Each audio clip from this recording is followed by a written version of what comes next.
Senhor Jesus, nós oramos. Amém. Queridos, é um prazer estar aqui com vocês que são novos, é importante que vocês entendam, nós estamos aqui há 7 meses, mas nós não estamos brincando de igreja, nós estamos aqui há 7 meses, mas nós já vivemos igrejas há anos, a gente já está brincando disso aí há muito tempo. Nós somos uma igreja americana que já foi fundada em Colorado há mais de 50 anos, eu já sou pastor há mais de 15 anos, e assim, a gente percebe uma coisa, nós nos acostumamos com alguns termos, nos acostumamos com algumas experiências e rotulamos certas experiências. E o problema de rotular, o irrotulável, é que ela ofusca o que não pode ser ofuscado.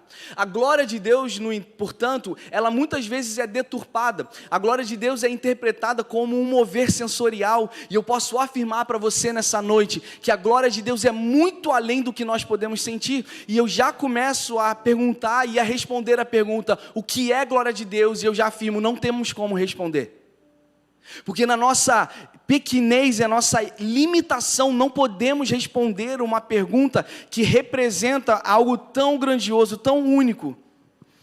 E a gente vai tentar extrair o que a Bíblia fala sobre a glória de Deus, mas o grande foco dessa noite, talvez a maior a afirmação dessa noite é o seguinte: a glória de Deus é real.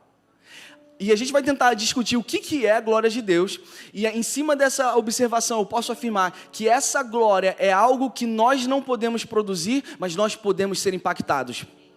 E ao ser impactados, a nossa vida muda de cabeça para baixo, o nosso coração muda, a nossa mente muda, os nossos valores mudam. Então a nossa afirmação hoje é que todos vocês saiam daqui sendo visitados pelo menos por uma porção da glória de Deus.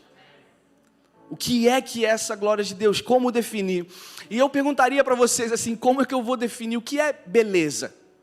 O que é beleza? Nós prontamente apontaríamos alguns exemplos que são belos. E assim é fácil de caracterizar. Beleza, como eu vou definir beleza? Mas eu posso te dar exemplos do que é belo. E aí dizer, eu não sei o que é beleza, mas isso é belo. A glória de Deus é difícil a gente definir integralmente, mas eu posso afirmar quais são as características da glória de Deus, o que se encaixa na glória de Deus. Nós aqui estamos há 7 meses e nosso maior desejo é que essa igreja não seja uma igreja excelente logisticamente na infraestrutura, mas é que ela seja cheia da glória de Deus. Então essa expressão a gente usa muito, que a gente necessita da glória de Deus, ou seja, é como se fosse uma atmosfera, é como se fosse um ambiente, é como se fosse uma presença, mas também é como se fosse uma conscientização. Conscientização de algo extra-humano, algo que não é humano, algo que a gente não pode identificar, a ciência não pode diagnosticar. A glória de Deus, de fato, é algo que muda a nossa vida, e eu posso afirmar que por que a glória de Deus é real? Porque nós somos testemunhas, quando nós somos leais e fiéis a Deus, nós somos então testemunhas que a glória de Deus realmente é real e faz um impacto nas nossas vidas. A Bíblia fala, Salmos capítulo 19, versículo 1, os céus proclamam a glória de Deus. Irmãos, eu ministro essa palavra aqui com muito temor no meu coração, porque eu posso garantir para você que é muito fácil comunicar. Quando você está, de novo, comunicando, pregando há anos, você começa a se acostumar a fazer isso. Se eu não tivesse preparado uma mensagem, alguém tivesse pedido, olha, você pode pregar uma mensagem aqui? Eu faria isso rapidamente, eu faria. Qual é o desafio da igreja nesse tempo? É não se mover pelo que nós estamos acostumados, mas nos mover pela glória de Deus. O que é glória de Deus? É nos mover pelo poder que vem do céu, não o poder da nossa eloquência, não pelo nosso próprio carisma, não pelo nosso conhecimento e experiência, embora todas essas coisas sejam boas. Mas somente a glória de Deus cura o teu coração amargurado, sabe? Somente a glória de Deus vai fazer com que você entenda que você é um pecador que precisa de um Salvador. Somente a glória de Deus que cura o enfermo agora que está no hospital. E a gente, como igreja, precisa dessa glória. A glória é algo que Deus leva muito sério. Pastor, por quê? Ora, por quê? Porque os céus proclamam essa glória. O que quer que seja, a gente vai tentar definir o que quer que seja, é algo muito sério, porque os céus proclamam. Agora vamos extrair mais um pouquinho. Olha o que Isaías é um profeta. E olha o que Isaías fala, no capítulo 6, versículo 3. Eles clamavam uns para os outros, serafins clamavam uns para os outros, e eles diziam o seguinte, uns para os outros: Santo, você pode repetir comigo aí, Santo, Santo, Santo é o Senhor dos exércitos, e toda a terra está cheia da tua glória. Agora deixa eu antecipar o versículo 1 de Isaías. No ano do rei Uzias, Isaías ele escreveu um manuscrito. Ele falou o seguinte: eu tive uma visão, eu vi o Senhor assentado num trono alto e sublime. E nesse trono tinham serafins, e as abas das suas vestes, das vestes desse Deus, enchiam o templo. E esses serafins estavam por cima, e cada um tinha 6 asas, com 2 cobria o rosto, com 2 cobria os seus pés, e cada um tinha 6 asas, e com 2 voava. E esses serafins clamavam uns para os outros: Santo, Santo, Santo é o Senhor dos exércitos, e toda a terra está cheia da sua glória. Santo, Santo, Santo é o Senhor dos exércitos, e toda a terra está cheia da sua glória. Santo, Santo, Santo é o Senhor dos exércitos, e toda a terra está cheia da sua glória. Santo, e eles continuam 24 horas por dia, sem parar, decretando: Santo, Santo. Então a declaração e a proclamação da glória do Senhor é proclamar a santidade, retidão e justiça de um Deus perfeito. A glória enche a terra, e mesmo essa terra obscura que a gente vive, você pode dizer: como pode? Como pode a terra estar cheia dessa glória, com tanta maldade, com tanta coisa ruim acontecendo? E aí a gente vai entrar num outro ponto. Mas antes da gente entrar, entenda o seguinte: pastor, que viagem. Quando vocês fazem um louvor aqui, vocês ficam cantando santo, santo, 5 minutos a mesmo refrão. Existe algo na repetição, você sabia? E a ideia de que anjos, que não são como nós, estarem diante de um trono, declarando santo, santo, aquele que era, que é e que há de vir, aquele que é digno de abrir o livro, aquele que tem autoridade e poder, se eles fazem isso, é porque existe algo nessa glória, existe algo nessa majestade que alimenta essas criaturas, que fazem e o permitem, e fazem com que eles desejem ficar fazendo isso todo o tempo. Aí você pensa assim: mas eu preferiria muito mais ver uma série do que ficar santo, santo, santo 4 horas por dia. Por quê? Por isso que eu falei que a gente, como ser humano, não tem como definir o que é a glória de Deus. Porque de fato a gente não entendeu plenamente o que é a glória de Deus. Porque eu te garanto que o dia que você entender de fato o que é a glória de Deus, não existe um pecado, não existe um passado, não existe nenhuma outra atividade que vai tirar o teu foco e vai tirar o teu coração daquele altar. E você imagina se anjos eles ficam ali santo, santo, contemplando, é porque existe uma beleza nova todo o tempo naquele lugar. O que eles proclamam o que eles veem. E o que eles veem a cada milésimo de segundo é novo, porque o Jesus que está sentado no trono enche de novidade aqueles que contemplam a sua face. Por isso que para muitas pessoas a igreja é chata. A igreja é chata porque nós estamos longe da glória de Deus. Quanto mais nos aproximamos, mais nós queremos a glória de Deus. Você já percebeu isso na sua vida? Não sei se você peca, eu peco, mas o que eu percebi é que quanto mais eu peco, mais o pecado me leva para pecar mais. E da mesma forma, a glória de Deus. Quanto mais porções da glória de Deus você se encontra, mais você quer dele. É natural. Você pode dizer amém? A glória de Deus está presente nesse lugar. A glória de Deus enche toda a terra. Pastor, como assim? Olha o que Paulo fala aos 2 Coríntios. Nessa noite, nós queremos orar para que você contemple a glória de Deus. Mas também pedimos que os seus olhos espirituais sejam abertos. Porque não adianta a gente orar para que a glória de Deus seja exposta a vocês se os olhos espirituais de vocês não são abertos. Há uma cegueira, a Bíblia fala sobre escamas. Então nós oramos primeiro para que toda escama nos seus olhos caia por terra em nome de Jesus. Porque não tem como você entender o que racionalmente não tem como entender. Você tenta entender o que é espiritual de forma racional, e é esse o problema, vai bugar, vai dar um problema aí. Olha aqui 2ª carta de Coríntios, capítulo 4 diz: nos quais o Deus desse século cegou os entendimentos dos incrédulos, para que lhes não resplandeça a luz do evangelho da glória de Cristo, que é a imagem de Deus.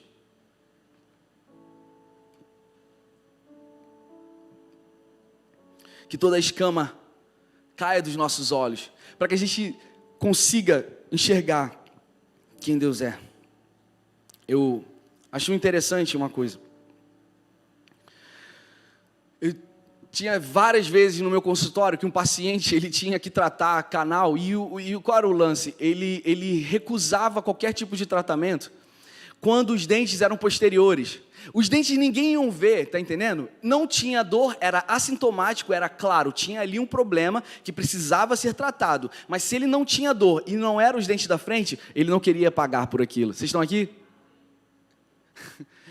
E a gente tira o raio-x e a gente pensa, cara, você precisa, tem aqui uma raiz residual, você precisa extrair, ou então tem um dente que está todo necrosado, você precisa fazer um canal e restaurar isso aqui.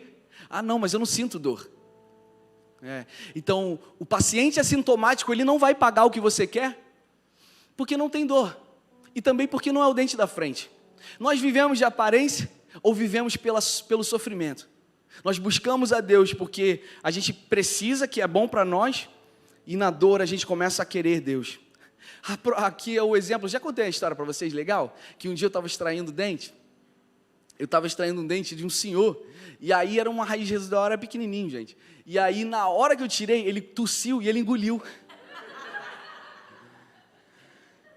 Ai, ainda bem que eu não trabalho mais com isso. Estou brincando, eu trabalho. Depois vou dar minha carteirinha para vocês. Mas ele engoliu. Aí eu falei assim, aí eu fiquei assim, Pai, em nome de Jesus, que ele não pergunte se onde está o dente.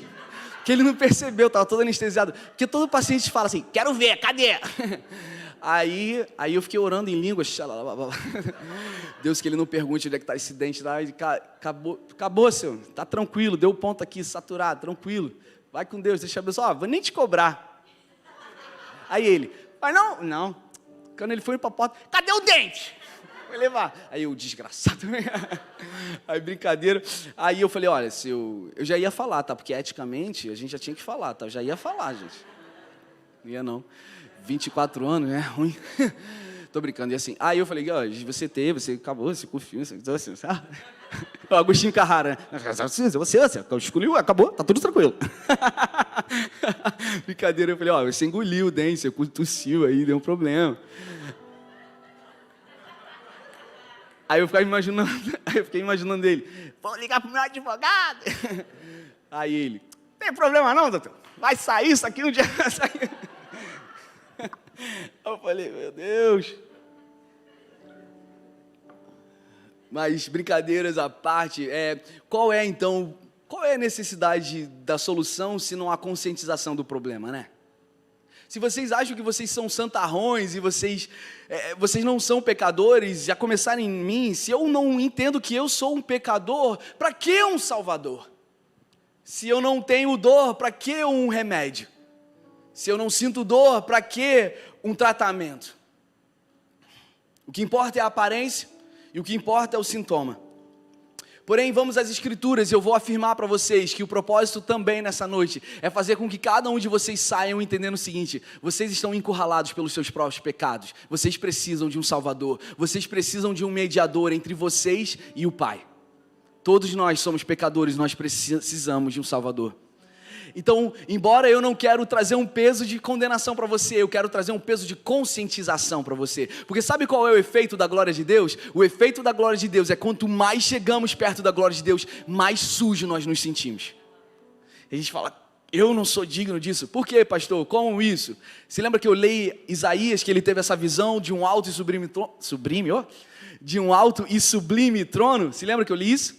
Logo após essa visão, Isaías fala o seguinte: ai de mim que tenho lábios impuros, ou seja, quanto mais próximo dessa glória, mais consciente do teu pecado você é. Ah, pastor, mas eu tive uma semana difícil, eu queria uma palavra de fé, de alegria, de milagre. A gente vai te dar isso, porque no final das contas, o evangelho são boas novas, que Jesus é maior do que o teu pecado. Porém, como você vai valorizar Jesus e a sua graça, se você não entende que você está encurralado no seu próprio orgulho, na sua própria arrogância, no seu próprio pecado? O problema não é a ineficácia de Deus, o problema é o homem se tornando Deus. E quando o homem se torna Deus, ele não dá a glória a quem recebe, quem merece a glória. Ele dá glória a ele mesmo. E aí é o problema da humanidade. Então vamos à Bíblia. Você tem um problema, eu tenho um problema, nós temos um problema, e eu tenho a solução para esse problema. Jesus é a solução desse problema. A Bíblia diz em Romanos capítulo 3, está escrito: não há um justo, nenhum sequer. Não há ninguém que entenda, não há ninguém que busque a Deus, todos se extraviaram e juntamente se fizeram inúteis. Não há quem faça o bem. E ao ler esse versículo, dá um pouco de desespero, uma frustração. Cara, que coisa penosa, né? Que coisa difícil. E é essa a beleza do Evangelho, que Jesus ele vem remediar isso. Nós somos pecadores, por isso nós dependemos de um Salvador, e nós temos acesso a um Salvador. Nós vamos dar a oportunidade para você aqui, toda noite nós fazemos isso, de você confiar a sua vida a esse Salvador. E o efeito que a glória de Deus faz é trazer convicção de que nós somos pecadores. E essa é uma boa convicção. Pastor, o que é a glória de Deus? Vem, vamos lá, Romanos 3, 23, um pouquinho à frente. Todos pecaram e destituídos, ou seja, banidos da glória de Deus estão. Problema. Porém, todos nós fomos justificados gratuitamente pela sua graça, pela redenção que há em Cristo Jesus, a qual Deus propôs para apropriação, pela fé no seu sangue, para demonstrar a sua justiça pela remissão dos nossos pecados que antes eram cometidos sob a paciência de Deus, para a demonstração da sua justiça nesse tempo presente, para que Ele seja justo e justificador daquele que tem fé em Jesus. Quem pode aplaudir a Jesus por essa palavra? Se você quer entender o que é glória de Deus, a glória de Deus é a expressão exata de quem Deus é. A glória de Deus existe para que Ele seja glorificado. Olha isso. A glória de Deus é para que Deus seja glorificado. Pastor, como assim? O Filho de Deus veio para que o Pai fosse glorificado. Mas eu pensei que fosse para redimir o meu pecado. Sim, esse é o meio. O fim é que Deus seja glorificado.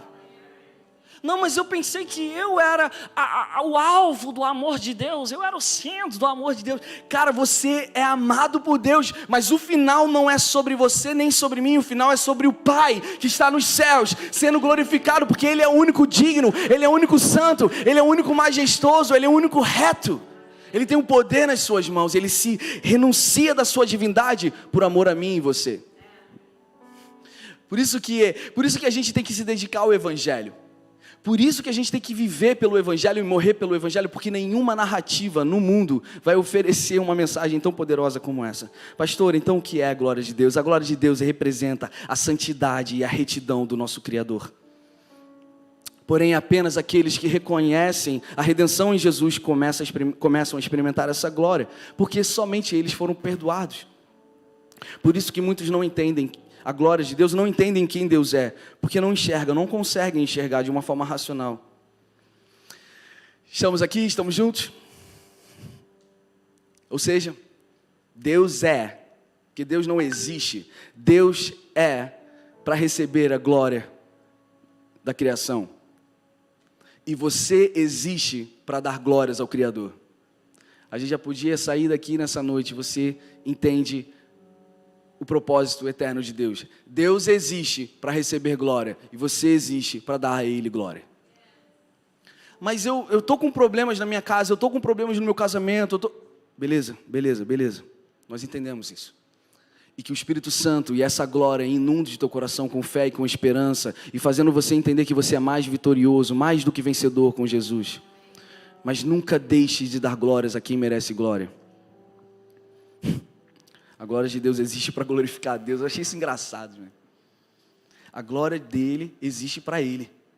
Mas que Deus megalomaníaco, que quer ficar sentado no alto e sublime trono recebendo glória, e permitindo tanto o mal. Por que se Deus sabia que o pecado ia me afastar da glória, por que Ele me permite? Olha, ao invés de você ter essa perspectiva, por que você não pensa da seguinte maneira? Que Deus bondoso.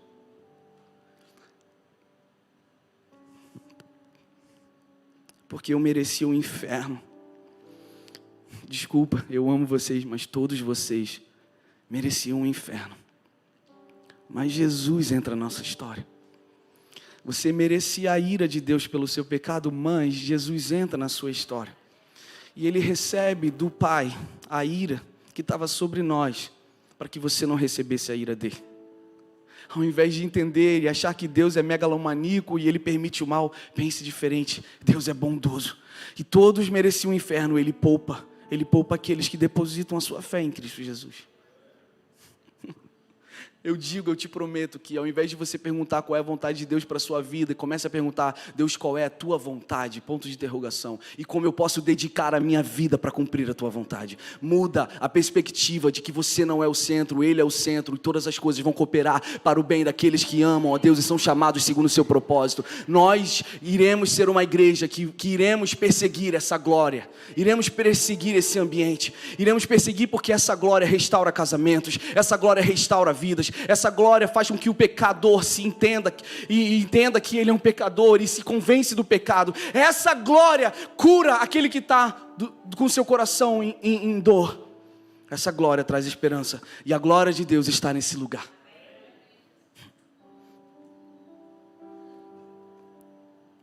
Por que a gente continua pecando, se a glória de Deus está sobre toda a terra? Eu quero finalizar contando a história de duas histórias e eu vou tentar ir bem rápido aqui. A história fala sobre um cara chamado Davi. Isso é na velha aliança. Ele era rei de Judá, rei de Israel, um homem segundo o coração de Deus, um homem muito conhecido e que fez muitas coisas boas, mas ele também fez muitas coisas ruins, e uma delas é o que eu quero destacar aqui. Davi, ele está inerte na sua missão, e aí ele vai observar num pátio, uma mulher se banhando, e aí ele deseja essa mulher, e essa mulher não pertence a ele, e ele comete adultério com essa mulher, e aí as coisas vão piorando. Você lembra que eu falei que o pecado, ele nunca tem um fundo? O pecado sempre vai te levar para o pior. Às vezes eu converso com algumas pessoas, e essas pessoas estão em pecado, e elas falam assim, algumas delas falam assim, pastor, estou no fundo do poço. Eu falei, cara, eu te prometo que você não está. O poço sempre pode ficar mais fundo. Eu já vi isso na minha vida. E o evangelho é a corda que tira qualquer pessoa do poço, não importa quão profundo esse poço seja. Aí, Davi comete o adultério, engravida essa mulher, as coisas vão piorando, tá vendo? Agora ele precisa melhorar a sua reputação. Então agora o esposo dessa mulher, que era um combatente fiel, estava na guerra, onde Davi tinha que estar. Ele estava na guerra, então esse rei Davi chama esse homem, e ele tenta fazer com que esse homem durma com a sua mulher, para que a gravidez dessa mulher seja justificada, não é? Vocês estão comigo? Alguns aqui devem conhecer essa história. E aquilo não acontece porque esse combatente, esse soldado fala assim, ai de mim, eu não posso ter sexo com a minha esposa quando os meus irmãos estão na batalha de frente ali, guerreando. Eu não posso nem dormir na cama. A proximidade com a glória de Deus vai fazer com que você não se retire da missão. Quando você começa a se retirar da missão, você começa a desvanecer da glória de Deus. E aí, quando você começa a ter a glória de Deus nebulosa, o pecado vai começar a chamar o pecado e outro pecado. É assim. Poxa, pastor, eu pensei que a Rise Church não ia falar contra o pecado. A gente tem que falar contra o pecado, porque se a gente entende que o pecado é real, a gente entende a solução do pecado, que é a graça. Mas se a gente proclama só um lado, e a gente não evidencia o outro, a gente tende a desvalorizar esse lado da graça. Entende?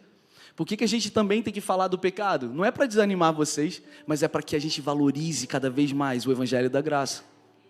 Porque se a gente para de falar de pecado, a gente começa a entender que Deus só é bom, Deus só é tranquilo, Deus é maneirão, está tudo pago, foi tudo... Não, ainda merecemos o pecado, ainda merecemos. E assim a gente começa a valorizar o que nunca pode ser desvalorizado, que é a graça de Jesus, amém? Então Davi faz todos os trâmites para fazer com que aquele homem morra. Ou assuma, nada deu certo, e ele bota Urias, então, na frente da batalha para ser morto. Acontece o quê? Ele morre, ele é assassinado. Então, tá vendo? O pecado ele vai te levando para o... Então, como pastores, quando a gente exorta você contra o pecado, se você quiser que a gente exorte, porque ninguém aqui é menor de idade, a gente faz isso por amor. Porque a gente sabe que o pecado só tem um objetivo: te destituir da glória de Deus e te afundar ainda mais. A glória de Deus traz convicção de que nós somos pecadores. Ouve, Davi não adulterou com aquela mulher por causa da beleza daquela mulher. Ele adulterou com aquela mulher porque ele estava ausente da missão. Logo estava ausente da glória de Deus. Não se ausente da glória de Deus. Não se ausente da glória de Deus. Não se ausente da glória de Deus. Se for para ficar falando santo, santo, santo, santo é o Senhor dos exércitos, aquele que era, aquele que é, aquele que há de vir, e toda a terra está cheia de sua glória 24 horas por dia, faça isso, porque isso é melhor do que viver no pecado. Pastor, eu tenho medo de pecar porque eu acho que se eu pecar, Deus vai matar meu filho, Deus vai me matar. Eu tenho medo de pecar porque eu acho que Deus vai me dar uma doença. Não vai por aí. Não vai por aí não, irmão. Porque eu te garanto, como ministro do Evangelho, eu te garanto que não há consequência pior do que viver no pecado. Se preocupa com o que vai acontecer de ruim na sua vida, porque viver no pecado já é ruim na sua vida. Mas eu não consigo, pastor, eu não consigo amar a glória de Deus, porque você está se alimentando mais do pecado. Vai largando, vai largando. Ah, pastor, eu quero aceitar Jesus, eu quero declarar Jesus como meu Senhor e Salvador, mas eu vivo em pecado. Vem como você está. Ninguém está falando que você tem que ser perfeito. Rise Church, vocês estão aqui? Amém? Então, se Davi estivesse na linha de frente batalhando, ele não estaria pecando. Eu não sei se eu consigo definir então o que é a glória de Deus. Talvez eu tentei definir aqui o que é a glória de Deus. É um ambiente, é uma proclamação celestial que inunda a terra da santidade e retidão de Deus. Deus é santo, Ele é reto, Ele é justo e Ele merece ser glorificado. Mas eu posso te falar 4 coisas que a glória faz. Repete comigo, 4 coisas. Os efeitos da glória, bem rapidamente. Primeiro, a convicção. Eu já falei sobre isso. Quando você experimenta a glória de Deus, você se convence de que você é um pecador. Quem pode dizer amém? Amém por isso. Isaías, eu falei que ele falou, eu tenho lábios impuros. E muitos homens, Jeremias também falou isso. Quando eles se encontravam com a glória de Deus, eles falavam assim, cara, eu não posso. Sacou? Vocês estão aqui? Quanto mais perto dessa glória, mais consciente do pecado você é. Segundo ponto, repete comigo, arrependimento. O arrependimento não é necessariamente convicção. Arrependimento já é uma mudança, uma transição mental, de mente. Tipo assim, a forma como eu vejo o pecado é diferente, amém? Então, primeiro, convicção, você é pecador. Segundo, arrependimento. Terceiro, mudança. Você pode repetir, mudança. E esse é um efeito da glória de Deus. Pastor, eu não sei se eu estou experimentando a glória. Eu também não posso dizer, mas eu estou te aqui introduzindo 4 características que vão dizer se você está experimentando a glória de Deus. No teu casamento, na tua vida, na tua santidade, no teu interior. Convicção, arrependimento. Você tem nojo do pecado. E às vezes você peca de novo. Alguém aqui? Eu faço isso. Eu não estou dizendo que você nunca mais vai errar. Porém, a forma como você vê o pecado é diferente. Nós oramos para que a glória de Deus inunde corações e mentes aqui nesse lugar. Para que a forma como você veja o pecado seja diferente, cada vez mais distante. Terceiro, mudança. E quarto, a missão. A característica de que você está vivendo a glória de Deus é que você está vivendo em prol de alguém, vivendo em prol de uma missão, vivendo em prol de glorificar o nome de Deus. Seja você um atleta, seja você um pastor, seja você um advogado, desempregado, viva para a glória de Deus. Como? A Bíblia fala, quer comais, quer bebais. Tudo que você fizer, faça para a glória de Deus. Se você sair dessa noite aqui entendendo isso, você nasceu para a glória de Deus.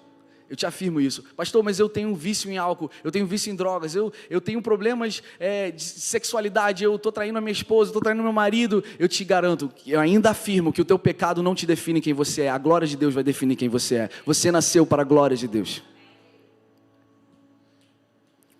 A Bíblia fala em Atos capítulo 5, versículo 11, que um temor veio sobre aquela cidade, depois do pecado de Ananias e Safira.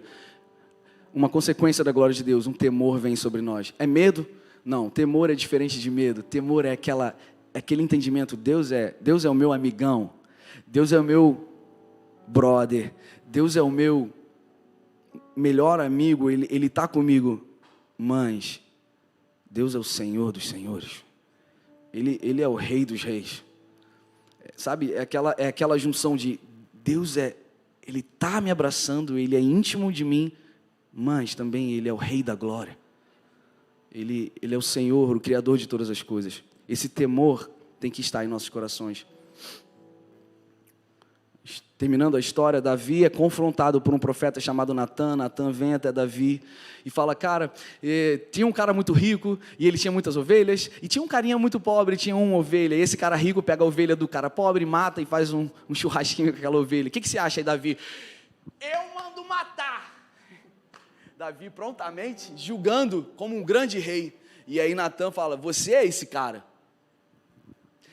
Eu quero de verdade orar para que uma coisa que atrapalhou muito a história da igreja, que a hipocrisia não seja algo do teu coração, em nome de Jesus, cara.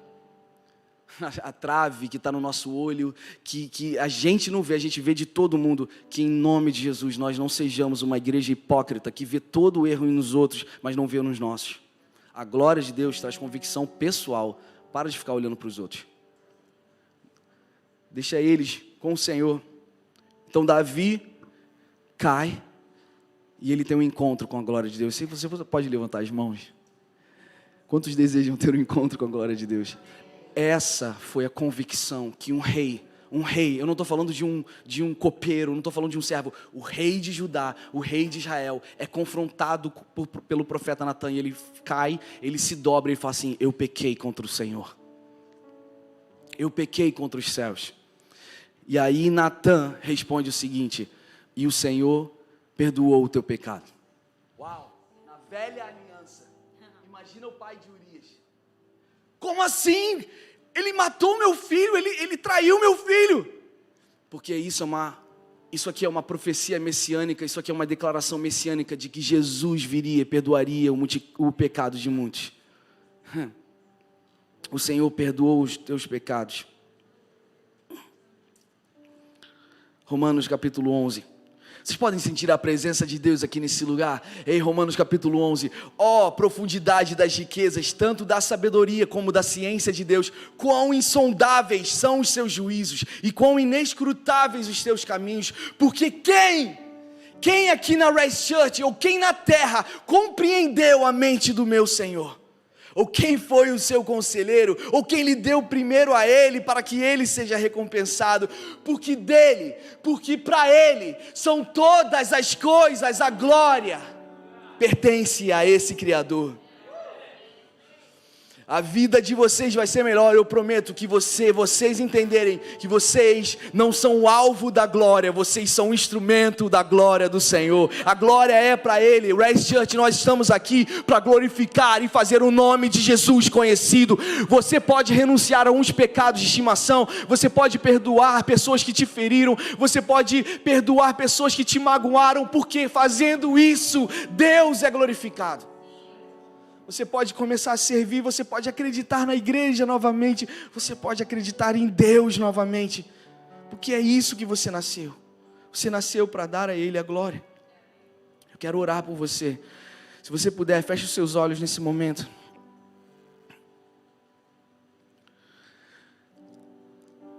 Eu queria convidar todo mundo aqui nesse lugar, todos sem exceção, se você puder repetir uma oração comigo, você pode dizer, Senhor Jesus, eu preciso da tua glória.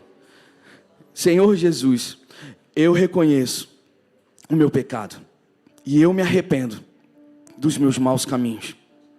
Eu reconheço o meu pecado e eu necessito de um Salvador. E eu confesso Jesus Cristo como o meu único Senhor e o meu único Salvador. Amém. Quem pode dizer amém por isso? Pastor, essa pregação foi pesada. Não foi, você não entendeu. que o amor e a glória de Deus é muito maior e é muito mais atrativa do que a nossa